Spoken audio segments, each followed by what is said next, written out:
incredibly grave situation unfolding in Ethiopia, which could amount to war crimes. Yes, the situation is extremely dangerous. It's a long-held tension between the Tigray People's Liberation Front on the one hand and the central government of Ethiopia. And it's in a region of the world, the Horn of Africa, which is extremely politically unstable and also very food insecure. It's a place where British efforts actually on the ground have stopped famine conditions advancing across the Horn of Africa. And of course, this part of the world is surrounded by very unstable countries. You've got Eritrea to the north, Somalia away to the east, and Sudan to the west, where very large numbers, particularly of children, are crossing the border in great fear and great insecurity. And Sudan does not really have the infrastructure to cope for them. So it's enormously worrying, and we need the central government of Ethiopia to try and impose its will in Tigray province through talk and dialogue and not through fighting. And it's clear that at the moment the situation is running away from the central government. The Prime Minister, Abiy, who has received a Nobel Prize for bringing about huge and very welcome change in Ethiopia, needs now to show great statesmanship and not use the military might of the central government of Ethiopia alone, but to try and make sure that there are negotiations and discussions with the TPLF, who control large parts of Tigray state. Because at its heart, the allegations are of ethnic profiling, aren't they? That Tigrayans are being purged from this area of Ethiopia.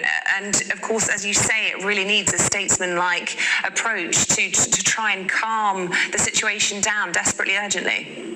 Yes, it does. And Britain has a role to play here because Britain has been a very strong partner of Ethiopia, both in terms of development, in commerce, and also in terms of foreign policy and security. Ethiopia has been a great ally to Britain, which has huge commercial as well as development interests in this area, and where Britain has made a big difference in Somalia. And we've also seen the ending of a very long war between Eritrea and Ethiopia under Prime Minister Abiy. So Britain has a role to play because we know the region so well and we have big influence and interests there. And that role must be to try and stop the fighting, stop the situation in which so many thousands of refugees are having to go over the border into this very unstable area of Sudan, and try and make sure that all the parties desist from warfare and focus on negotiation.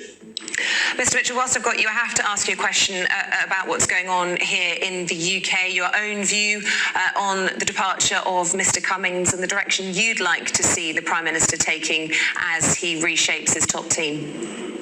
Well, Mr. Cummings and other members of Vote Leave have played a major part in assisting the government in getting the will of the people of Britain implemented through the Brexit negotiations.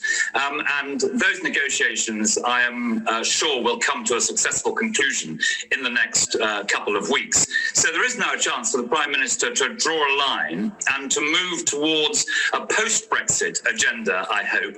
And I think and believe that our Prime Minister is a one-nation, socially liberal conservative, dedicated to the levelling up agenda. And I hope very much that in drawing this line, we will now have some governance and government which reaches out and uses Parliament in a way, I'm afraid, that has not been the case in the last year.